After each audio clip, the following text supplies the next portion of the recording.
Gospel. We're going to look today, tonight, at the trials, and actually, I given the plural. We often talk about the trial of Jesus. It's actually a very long process. There is an element to which there's been a kind of a framework push around the way the trial happens, which is that, like so much of what happens to Jesus, his closest friends let him down. A close friend betrays him. He's tried by a judge who makes the statement, what's truth? Doesn't seem to know what truth is. His own countrymen, all the various factions, many of whom have supported him, suddenly turn against him. So there's a real sense in which part of the narrative of Jesus going through the worst experience and yet still being able to speak those words like, Father, forgive them, they don't know what they do, and so on, that's part of the way we understand the story. And so in that context, it's been very easy to kind of really play up the shoddy elements of Jesus's trial. And one of the ways we've done that is by making it all really tight and speedy and fast and all happening at night, which isn't actually the truth. And as we go through the verses tonight, you'll see it actually takes place over quite a long period of time. And it talks about two sunsets and sunrises, I should say, two mornings. So there you go. I've spilled the beans up front, but hopefully that may be a surprise. But when you see it actually all laid out, you'll see it's there. So we're starting. Obviously, we started from last week. It's before dawn. It's on Thursday. Oops, hang on. Need to come. So let's go. There we go. Here we are. So last time it was around 2 a.m. I'll just turn myself off because I know. And as we kind of moved on, we saw everybody kind of split off in different directions. So most of the disciples fled out towards Bethany. Thomas, as we feel, probably goes south. I put a question mark there. The reason for saying that is not like to go north because the Romans are going north. He can't go west because Jerusalem's in the way. He hasn't gone east because he's not there to the east of Jerusalem when we meet the rest of the disciples. And we hear about Jesus, Peter and John following the temple guard as they take Jesus off towards Annas's house. So we're now kind of in the first of the four steps of the trial, which is the sort of pre-trial, which happens in front of Annas. So those who had taken Jesus led him away to Caiaphas the high priest. Okay, so in actual fact, hang on. Okay, I'm getting I'm getting statements telling me my internet's unstable, so I really do pray it's going to be we're going to make it tonight. Hang on, there I am again.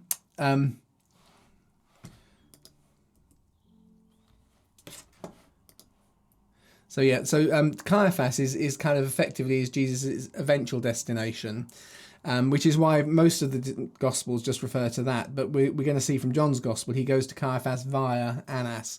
So he's led away to Caiaphas the high priest, where all the chief priests and the scribes and the elders were gathered together. So it's a statement of direction, but it's not necessarily where we're at right now at some point between 2 and 3 in the morning. But Peter had followed from a distance until he came into the court of the high priest, and he entered in, and he was sitting with the officers and warming himself in the light of the fire to see the end. Now, as we've touched on before, what's confusing is that the high priest is technically Caiaphas, but it's also technically Annas. Caiaphas is in charge of all of the kind of ceremonial and official functions, but because the high priest is high priest for life and Annas has been high priest, he's still also high priest. And so the two get a little bit kind of confused as we run through. So if we look at that kind of statement as we see it in Matthew and Mark, he's eventually going to end up with Caiaphas. Eventually we're going to have all of the chief priests and scribes and the elders. They're all going to be gathered together. But for the time being, we're going to take a step back now. Peter had followed, and he comes into the court of the high priest. So actually, hang on, you missed that one. I'm going to go back a second and let me get rid of myself because look, I've got, here you go. At 3 o'clock at night, there's actually a trumpet blast, which is part of the Roman Legion. They blow a trumpet at 3 o'clock, which is the changeover of the shifts. And sometimes that's referred to as the cock's crow, which is just useful and interesting to note. It's because Peter hasn't actually denied Jesus at this point, so we're not saying that's the cock's crow, but it's just interesting that around 3 o'clock in the morning they would have heard the blast of the trumpet from the fort of Antonia.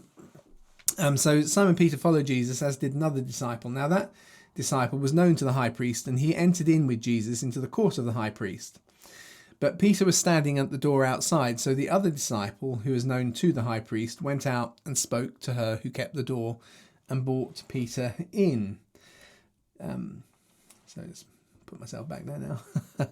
So it's between 3 o'clock and 5:50ish. Peter, we're going to see, is going to deny Jesus 3 times to various people under 3 kind of distinctive approaches. He actually gets asked a lot of questions, more than 3, but they fix themselves around 3 locations. And so the questions are coming in from multiple people, but in those three occasions. So it starts off with him standing by the fire, just after the cocks crow, as I've just put, probably. And because of that, he kind of then moves on to a different area, which is referred to as the porch, where from there he can actually hear and see Jesus. And then a little later up there, somebody challenges him. And then a little later, just as we get close to dawn, he gets challenged a 3rd time. So we're going to see all of these happening over the next couple of hours. And the little kind of model I've got there is actually an excavated house that belonged to a senior priest. It may not be exactly the right one, but it's just interesting to kind of see the way it would work. So it's in the upper city area. It's a large kind of mansion. So you imagine something like this. So here we are. We're in the priest's house. Peter and John are there in the corner. And they come a little bit further in towards the fire. And then we read, now Peter was sitting outside in the courtyard below, where they had kindled a fire in the middle of the courtyard and sat down. And Peter sat among them. And there was a certain servant girl, one of the maids of the high priest, the maid who kept the door. One of the things I like about this section here is, can you see how we've got all 4 colours, all 4 Gospels are contributing to the full version of the story here. So one of the where are we? She kept the door. She saw him as he sat in the light, and she came to Peter, saying to him, "You're also with Jesus the Galilean. Are you also one of this man's disciples?" And he said, "I'm not." Now the servants and the officers were standing there, having made the fire of coals because it was cold. So you notice the servants and the officers, these are part of the group that came to arrest Jesus. This is surprising to us, but remember, they don't have photo fit images. They know of Jesus. He's been identified by being kissed on the cheek. There are no lights other than firelight and so on. There are people around him. Some people may vaguely be aware, but there's no kind of instant clarity to say, we know you are one of them at that point. So Peter was standing there warming himself, and seeing Peter warming and looking intently at him, she said, so this is the maid who's been on the door that John has said, please bring him in. She's putting the pieces together. She knows that John was one of his disciples. She thinks he is too. And we don't know exactly what's gone on conversation-wise, why she suddenly brings it up and identifies him, saying this man was with him as well.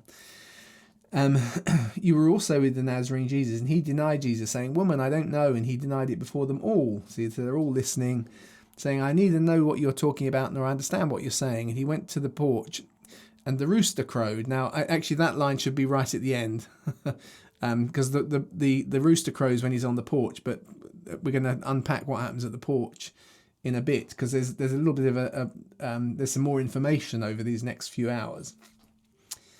So as we kind of look at what's happening, I put John moving there. Let's just go back. So here you go. So here goes John. John moves up to the porch. Peter's also going to move up to a porch. But actually from probably the porch area, you can now start to see into the room where Jesus has been taken. And Jesus has been brought before Annas, the high priest. And this is not the trial. We mustn't confuse the two. This is a kind of discovery period. It's pre-trial. It's a bit circumspect. If it was a trial, it would be illegal, but it's not. And so it's kind of not necessarily a particularly moral way of doing things, because under Jewish law, you're not supposed to incriminate yourself. And actually, Annas is trying to find information which he can use to lead Jesus into incriminating himself when the trial proper starts. So the high priest therefore asked Jesus about his disciples. So that would flag a bit of a warning, because John and Peter are outside, and about his teaching. And Jesus answered him and said, I spoke openly to the world. I always taught in the synagogues and in the temple, where the Jews always meet. I said nothing in secret. Why do you ask me? Ask those who have heard me what I said to them. Behold, these know the things which I've said. And so actually Jesus is responding absolutely straightforward and plainly at this stage. He's asked the question. He doesn't answer. These are my disciples. There's two of them hanging around outside, but he does highlight. He makes a very clear statement. This is not secret. I've been talking publicly for ages. You could have come to hear, or you could ask those who know. And in that context, one of the officers slaps Jesus because he thinks he's being rude. And then says, don't answer the high priest like that. And Jesus says, if I'd spoken evil, testify of the evil. But if I did well, why do you beat me? In other words, I'm responding to your questions. So why are you hitting me? Which is not an unfair question. So here I've had Peter moving a little bit. And we then read about the second denial, you see, up on the porch. So when he had gone out onto the porch, someone else saw him and said to those who were there, this man also was with Jesus of Nazareth. And the maid saw him and began again to tell those who stood by. See, so it's more of the same. It's kind of as the conversation is going on and there's questions about Jesus' disciples, and she's kind of flagging the fact that I think he's one of them. Now Simon Peter was standing and warming himself, and after a little while someone else saw him, and they said to him, aren't you one of his disciples? Aren't you also one of his disciples? And he denied it and said, I'm not. And they said, you are one of them. But Peter answered, man, I am not. And again, he denied it with an oath. I don't know the man. So you got this little repeated phrase. It appears in John's gospel. So it's once and then twice that Peter is standing and warming himself. Originally, he was sitting warming himself. Now he's standing warming himself. But, that's going to change right the way through the evening, standing up, sitting down, and so on. So Peter kind of moves again. And probably at this point, he finds himself, if you go back to the image here, I've put him up in the, hang on. Oh, no, go wrong way.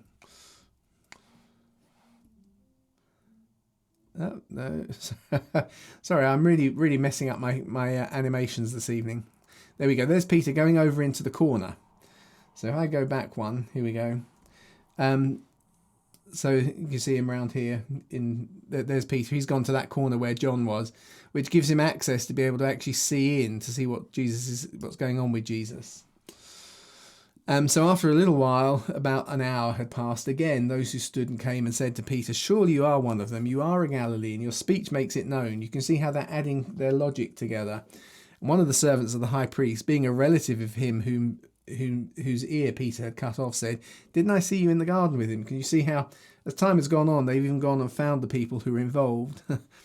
Another confidently affirmed, saying, truly, this man was also with him, because he's a Galilean. So Peter denied it again, and he began to curse and swear. And Peter said, man, I don't know what you're talking about. I don't know the man of whom you speak. And immediately, while he was still speaking, the rooster crowed a second time. Now that may be that there's been a rooster crowed already. We saw that in the text, that the rooster crowing towards the beginning could be a reference to the trumpet that is blown, that's sometimes called the rooster, the cock crow. But we've actually had two references in there to roosters as well. So here it is a second time. And then here we go. Here is Peter, where he's been denying things. He's in that corner, which does allow him access to see into where Jesus is. This is actually, now, to be careful, we're not saying this is necessarily the house, the priest's house we're talking about, but it is a priest's house. And actually, if you look at it, you can see there's a kind of nice little line of access, and where you can actually see right the way into the large reception room from outside in the kind of the porch area, which is away from the courtyard. Because we read at that point, and then the Lord turned and looked at Peter. So you see, as the cock is crowing for the third time, or second time, sorry, the sun is rising. It's beginning, there's low light now.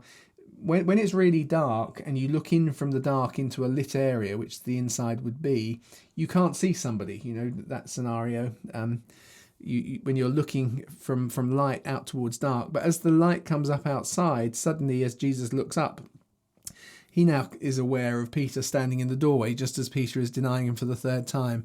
The Lord turned and looked at Peter, and Peter remembered the Lord's words, how he said, before the rooster crows twice, you'll deny me 3 times. And when he thought about that, he went out and wept bitterly.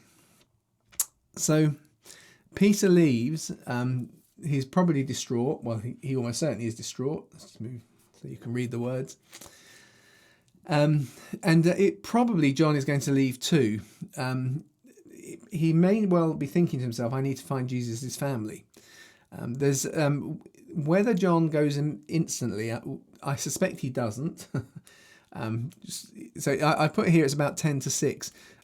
Sunrise is about 5:40, I think, around Easter time. So it's kind of estimated around there. So it's, the sun is now up. Peter leaves. He's been challenged 3 times. He's getting nervous. The light is now coming. Everything's kind of becoming clearer. And he's just denied Jesus, and he's denied him in Jesus' sight. So Jesus turns around, can see him. In his distraught way, he leaves. Probably John waits a little bit longer. He seems to have been bolder from the beginning. The assumption of the early church is that actually the fishing business supplied fish to the priestly caste, which is how he knows the servants. Whether that's just one of those stories, we don't know, but it makes sense. It's kind of one of those things. And he was known to we know from the Gospels he was known to the servant girl. So he seems to have some sort of access, which means he has more reason to be there in people's minds. So the men who had held Jesus mocked him and beat him, and they blindfolded him, they struck him on the face and asked him, who prophesied? Who's the one who struck you? And they spoke many other things against him, insulting him. So now it says, Annas sent him bound to Caiaphas, the high priest. So I'm assuming, you see, that's to a slightly different building. It's possible that this has all happened in the main kind of priestly palace. I'm assuming, though, that it started with, and it may be that Annas has a kind of a rooms there. I'm assuming that Annas is his house, and perhaps that's where they've gone first of all. But at this stage, Annas gets sent to Caiaphas, and at which point is no point John staying on.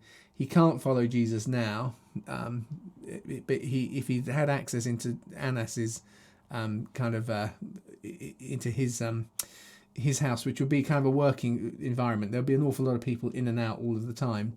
That's also true, interestingly, of Peter's house. Now that it's been excavated, you can see that it's a working fisherman's house, that it has built around a courtyard and lots of people kind of coming and going the whole time. So that's just the nature of those kind of those places. So Jesus gets sent on to Caiaphas. The high priest's palace hasn't actually been located, although there is a model of it. If you go to Jerusalem, and you see Jerusalem model in Jesus' day, like one of those model villages. But we don't know exactly where it is, just simply because obviously you can't dig up everything and find what you want to. Lots of the places we've found have been identified in the last 30 or 40 years.